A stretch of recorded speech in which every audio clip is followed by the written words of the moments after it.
George Washington Carver was born a slave near Diamond Grove, Missouri. His mother was a slave owned by Moses and Susan Carver. Though the exact day and year of his birth was unknown, George believed he had been born in January of 1864. The Civil War was being fought during this time. George's father has been killed before George was born. His mother was later stolen while he was still a baby. Moses and Suzanne, or Aunt Sue Carver, raised George and his brother Jim. Aunt Sue was the only mother that George ever remembered. In 1865, the Civil War ended, and all the slaves were freed. George and his brother helped the Carvers care for their farm. George was a sickly child who often helped Aunt Sue with the housework. He did chores such as collecting eggs, churning butter, and helping with the laundry. One of George's favorite chores was taking care of the garden. He loved the outdoors and collected rocks, kept pet frogs, and had a secret garden of his own. He especially loved flowers.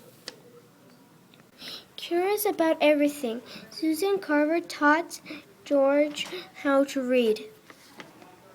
George was so smart about plants that neighbors began to ask him for help with caring for their gardens. While he was still a child, he became known as the plant doctor. When George was 11, he went to a school in a town that was 10 miles away. To pay for his classes, he worked as the school's janitor and washed clothes for other students and teachers.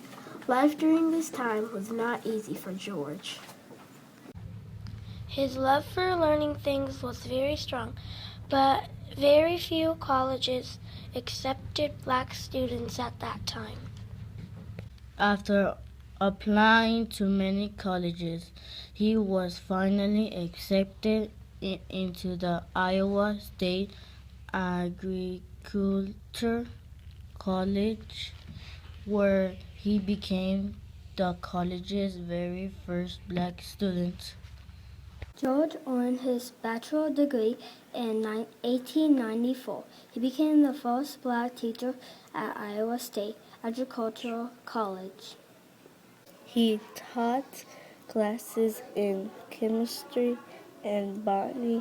2 years later, he earned his master's degree there.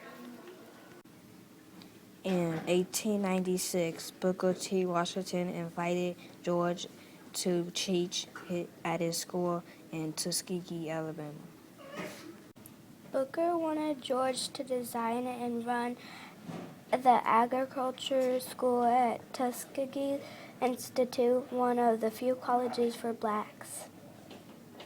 In Alabama and many places in South, farmers often planted cotton every year. This caused the soil to wear out. Carver sought farmers to rotate their crops with other crops to help improve the soil. When it came to farming, George's passion was to find new ways to use food that was cheap to grow in households, products that people could use all the time. From sweet potatoes, he made ink, dyes, sugar, molasses, and many other things. Although he found many uses out of sweet potatoes, he found many more ways to use peanuts. At that time, most people thought that peanuts were just a food to feed the animals with. However, George proved them wrong when he came up with 105 ways of using peanuts in human food and wrote a book about it. Carver also wrote over 40 booklets to help the farmers and gardeners with their crops and gardens. He taught them how to do things such as using manure to help things grow instead of chemical fertilizers. Yeah, I know some of you are probably saying gross right now, but Carver was a smart man who did not like to waste. George Carver eventually decided that he wanted to teach farmers using what he called movable schools. This meant that George would come to the farmers who wanted to learn how to farm instead of them coming to him. After teaching many farmers at his movable school, Carver began teaching at the Tuskegee Institute in Alabama, where he would teach for 47 years. Before he died, George set up a scholarship fund with the money he had saved during his lifetime. Today, the fund continues to give college scholarships to young people interested in science.